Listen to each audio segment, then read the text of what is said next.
You are fake. The voice was sharp, a crack of a whip in the hushed, cathedral-like quiet of the bank lobby.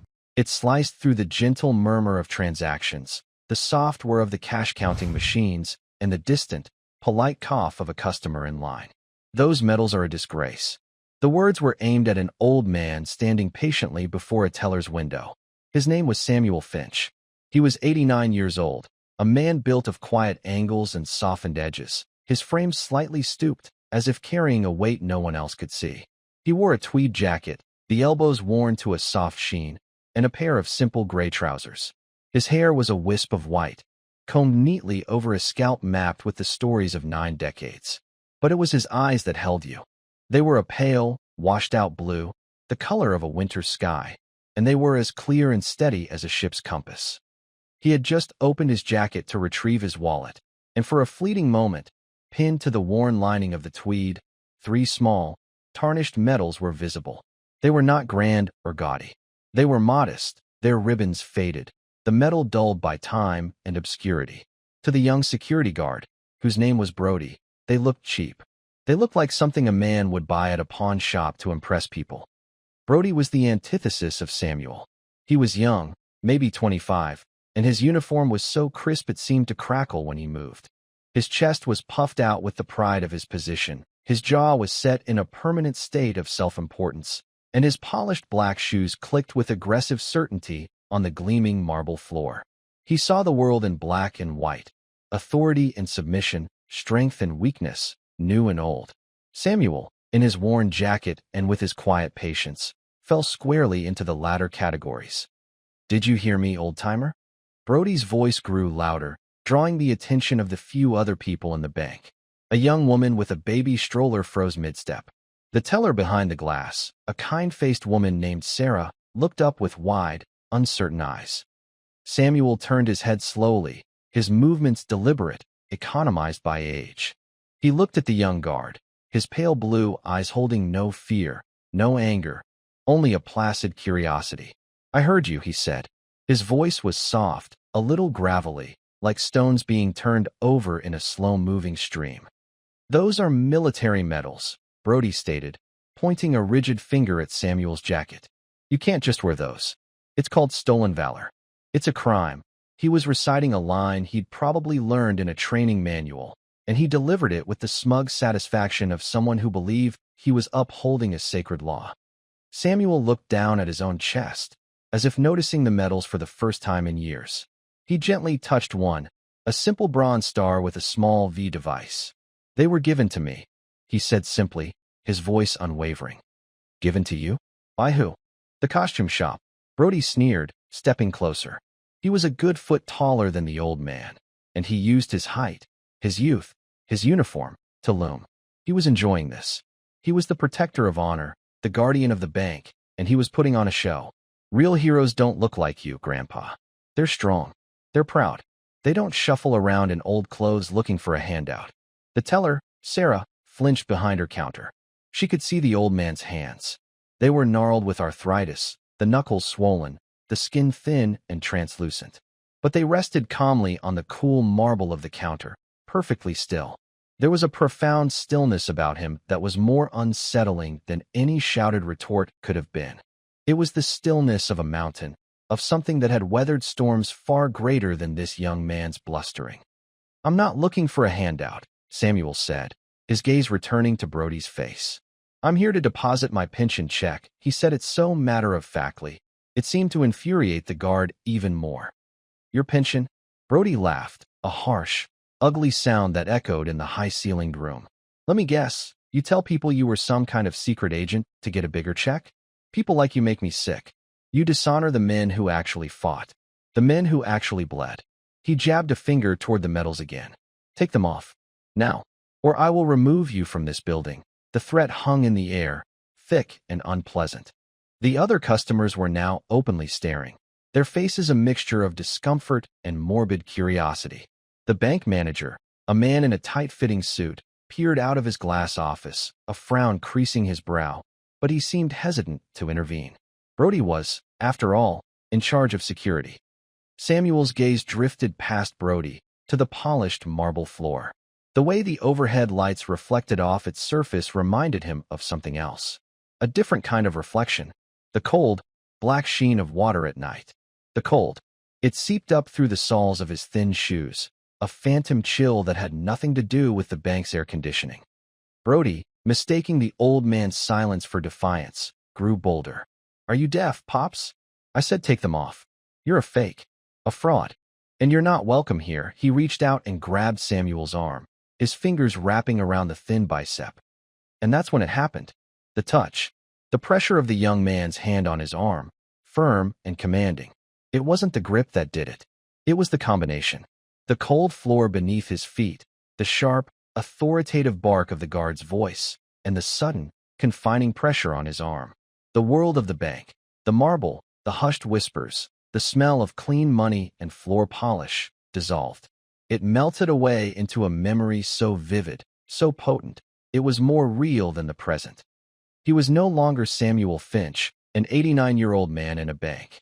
He was bosun's mate Finch, 21 years old, submerged in the freezing, ink-black waters of the Yellow Sea. The year was 1952. The cold was a living thing, a predator that gnawed at him through his primitive wetsuit, sinking its teeth into his bones. It wasn't just cold. It was a pressure, a force trying to crush the life from him.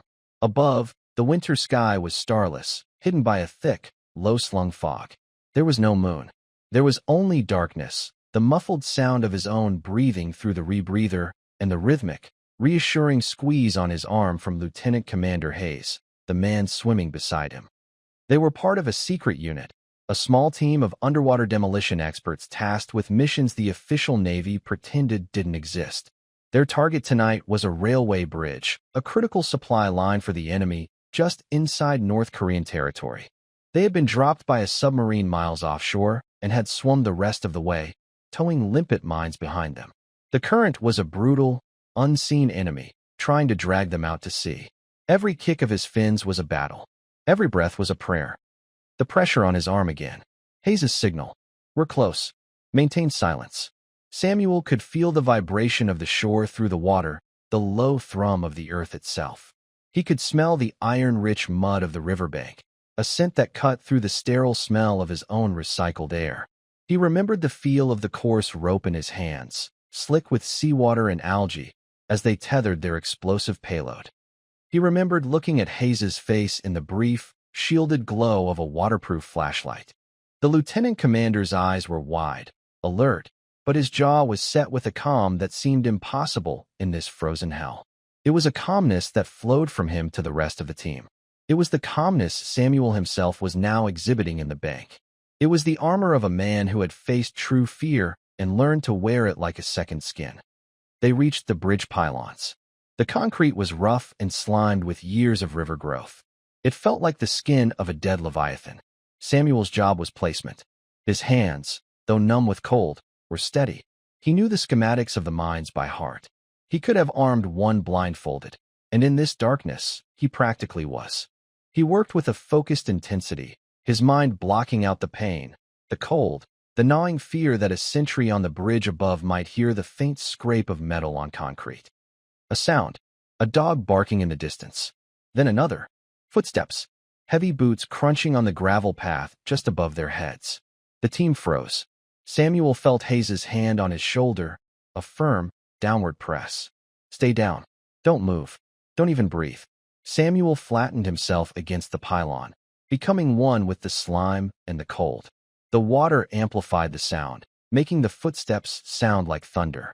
He could hear voices, speaking a language he didn't understand, but the tone was universal. Boredom. Routine. A patrol. He held his breath until his lungs screamed, the pressure building behind his eyes. He watched the faint beams of their flashlights slice through the fog above the water's surface, dancing back and forth. A lifetime passed in those few minutes. The footsteps eventually receded. The barking faded. Silence returned, broken only by the lapping of the water. Hayes gave the signal. "Proceed." Samuel finished his work, his fingers moving with renewed urgency. He set the timer, the faint click of the mechanism a death knell for the bridge. As he was securing the last charge, his hand slipped on the slick concrete. For a terrifying second, he lost his grip, his heavy gear threatening to pull him down into the silty riverbed. But before he could fall, another hand shot out and grabbed his arm, holding him fast. It was Hayes. He pulled Samuel back, steadied him, and gave his arm one last squeeze. "I've got you. Now let's go." That was the mission that earned him the Bronze Star with the V for valor. Not for planting the mine, but for what happened on the swim back. A patrol boat, alerted by the dogs, had started sweeping the water with searchlights. They were caught in the open. A burst of machine gun fire ripped across the water's surface. Hayes was hit. Samuel saw the bloom of red in the water even in the near-total darkness. Without a second thought, he had wrapped his arm around the lieutenant commander's chest, ignoring his own burning lungs and screaming muscles. He kicked for both of them, towing his wounded officer through the icy water, the patrol boat circling behind them. Another medal, the Navy Cross, was for that act.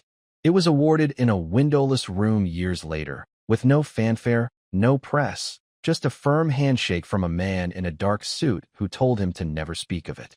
The third medal, a simple Purple Heart, was for the bullet fragment that had lodged in his own shoulder during that frantic escape.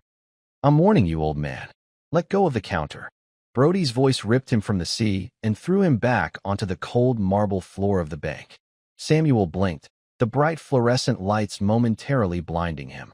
He realized his knuckles were white, his grip on the teller's counter the only thing that had kept him upright during the vividness of the memory.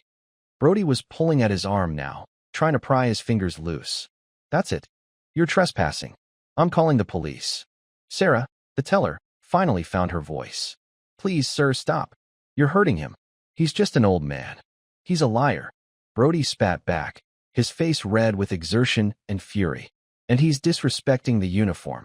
It was at that precise moment that the main glass doors of the bank swished open. A man entered, walking with an air of quiet, unshakable authority. He was in his late 50s, dressed in a perfectly tailored navy blue suit that spoke of command more than any uniform could. His silver hair was cut short, military style. His posture was ramrod straight. He was heading for the private banking section when the commotion caught his attention. He stopped. His eyes, sharp and intelligent, scanned the scene. The loud, aggressive security guard, the frightened teller, the small crowd of onlookers, and the frail old man at the center of it all, his face a mask of weary patience. The man's eyes narrowed slightly, a flicker of professional curiosity. Then, his gaze fell on the three small, tarnished medals pinned inside Samuel's open jacket. And the world stopped. The man in the suit froze, his body going rigid. His face, which had been a mask of neutral authority, transformed. The blood seemed to drain from it, replaced by a look of utter, profound disbelief, followed by something else. Oh, it was the look a devout historian might get upon discovering a lost artifact of immense significance. He changed course, his expensive leather shoes making no sound on the polished floor. He moved with a purpose that silenced the room. Brody, still struggling with Samuel's arm, didn't notice him until he was standing right beside them. The man in the suit spoke, and his voice was not loud, but it carried a weight that crushed all other sound into nothingness. "Officer," he said, the single word as cold and hard as a block of ice. "Release him. Now." Brody looked up, annoyed at the interruption. "Sir, this is a security matter. This man is—" He stopped mid-sentence. He was looking at the man in the suit, but he was also looking past him, at the two men in crisp naval uniforms who had entered behind him and were now standing at attention by the door. Brody's bravado began to falter. He was a mall cop playing soldier. These men were the real thing. "I am aware of what this is," the man in the suit said, his voice dropping even lower, becoming more dangerous. "This is a disgrace. I gave you an order. Release him." There was no arguing with that tone. Brody's hand fell away from Samuel's arm as if it had been burned. He took a half-step back, his puffed-up chest deflating. The man in the suit ignored him completely. He turned his full attention to Samuel, and his entire demeanor softened. The hard edge in his voice vanished, replaced by a tone of the deepest, most sincere respect. He stood straighter, if that were possible, almost as if he were coming to attention. "Bosun Finch," he asked, his voice thick with emotion. "Samuel Finch? Is it really you?" Samuel looked at the man, his pale blue eyes slowly focusing. He saw the sharp suit, the confident bearing, the aura of command. He didn't recognize the face, but he recognized the type. He'd served under men like this his entire life. He gave a slight, almost imperceptible nod. "It's been a long time since anyone called me that," he said quietly. The man in the suit let out a breath he seemed to have been holding. A slow smile spread across his face, a smile of genuine wonder. "Sir," he said, and the word was imbued with a reverence that stunned everyone in the room. "My name is Admiral James Caldwell, Chief of Naval Operations. I've read your file. The complete one. The one they keep locked in a vault at the Pentagon." Brody's jaw went slack. "Admiral? Chief of Naval Operations?" The words didn't compute. He looked from the powerful, immaculately dressed admiral to the frail old man in the worn tweed jacket. It made no sense. Admiral Caldwell's eyes went to the medals. He pointed a steady finger, not with accusation, but with reverence. "That Bronze Star. The bridge at Sinuiju, 1952. Your entire team was presumed lost for 72 hours. He then pointed to the tattered Purple Heart. "The bullet you took for Lieutenant Commander Hayes." Finally, his finger rested on the most prestigious of the three, the Navy Cross. "And this, awarded for extraordinary heroism in the face of insurmountable odds, you towed your wounded CO 2 miles in freezing water under enemy fire to a submarine extraction point. The official report said it was an act that defied all known limits of human endurance." The Admiral's voice filled the silent bank. He wasn't speaking to Samuel anymore. He was speaking to everyone. He was teaching a history lesson. He was righting a terrible wrong. He turned his head, and his gaze fell upon Brody. The warmth in his eyes was gone, replaced by a glacial fury. "This young man," the Admiral said, his voice dripping with contempt, "called you a fake. He accused you of stolen valor." He stepped toward Brody, who visibly shrank back. "You stand there in your clean, pressed uniform, in this safe, warm building, and you pass judgment on a man who has walked through hell so that you could have the freedom to stand here and insult him." Brody was pale, his face the color of chalk. His mouth opened and closed, but no sound came out. He looked like a fish gasping for air. "That medal you call the disgrace," Admiral Caldwell continued, his voice rising with controlled anger, "is the Navy Cross. It is our nation's second highest award for valor in combat. It is surpassed only by the Medal of Honor. Men have died trying to earn what he wears so humbly on the inside of his jacket. And you called him Grandpa." The Admiral took another step, until he was directly in front of the terrified security guard. "You wanted to see what a real hero looks like? You're looking at one. He doesn't need a fancy uniform, because he is defined by his actions, not his appearance. He doesn't need to be loud, because his courage speaks for itself across the decades. He is a living legend. His file is required reading for every class of Navy SEALs that graduates from BUD/S. His story is what we teach when we want to show our best and brightest the meaning of sacrifice. His name is Samuel Finch, and he is more of a man than you could ever hope to be." The silence in the bank was absolute. Every customer, every teller, was frozen, listening to the Admiral's words. The bank manager had finally emerged from his office and was standing nearby, wringing his hands, his face a mask of horror. Brody's entire world had crumbled in the space of 2 minutes. The certainty, the arrogance, the pride, it all turned to ash. He looked at Samuel, truly looked at him for the first time. He saw the clear, steady eyes. He saw the quiet dignity. He saw the gnarled hands that had set explosives in the dark and pulled a friend from the jaws of death. He saw a hero, and he saw his own monumental, public, shameful failure. Tears welled in the young guard's eyes. His bravado shattered, revealing the insecure, young man beneath. His shoulders slumped. He looked at the floor, unable to meet anyone's gaze. I'm so sorry," he whispered, the words choked with shame. He then looked up at Samuel, his eyes pleading. "Sir, I didn't know. Please. I am so sorry." It wasn't a perfunctory apology. It was a desperate plea for forgiveness from a man whose soul had just been laid bare. Samuel Finch looked at the young, broken man before him. He saw no triumph in his eyes, no satisfaction in his vindication. He just saw a boy who had made a terrible mistake. He reached out with one of his gnarled hands and gently placed it on Brody's trembling arm. It was a gesture of profound grace. "It's all right, son," Samuel said, his voice soft and kind. The uniform you wear, it's a symbol of authority. It's important, but you must never forget the person inside it.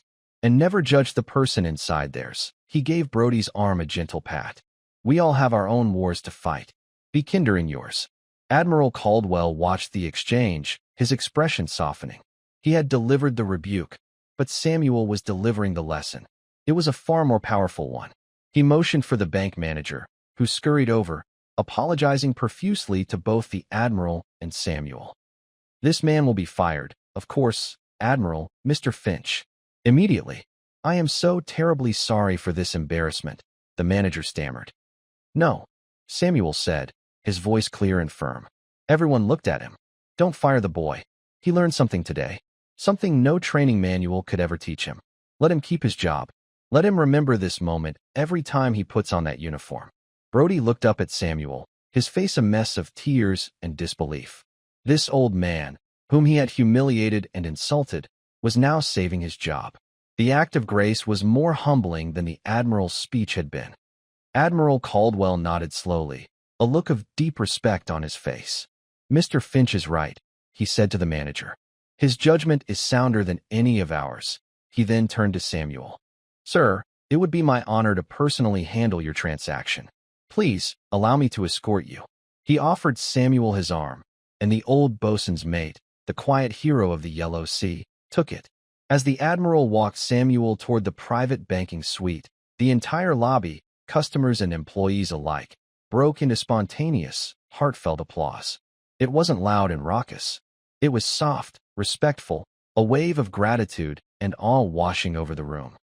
Brody stood alone in the center of the floor, watching them go. He didn't move until the applause faded and the door to the private office closed.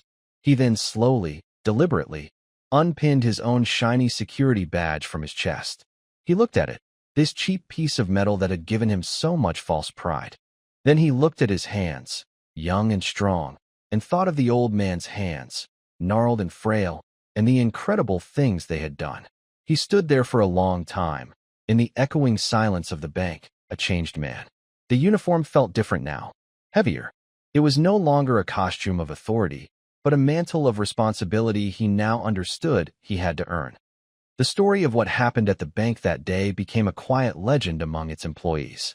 It was a reminder that the world is filled with people carrying hidden stories, bearing invisible burdens, and possessing a strength that has nothing to do with the crispness of a uniform or the volume of a voice. It's a quiet strength, a dignified resilience forged in fires we can't imagine. The greatest heroes often don't announce their presence. They walk softly, live humbly, and carry their medals on the inside, close to the heart. They've already proven who they are.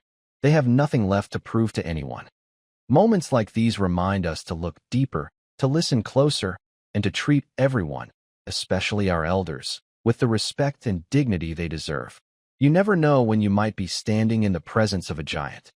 If this story touched your heart, please consider liking this video and subscribing to our channel for more stories that honor the unsung heroes among us.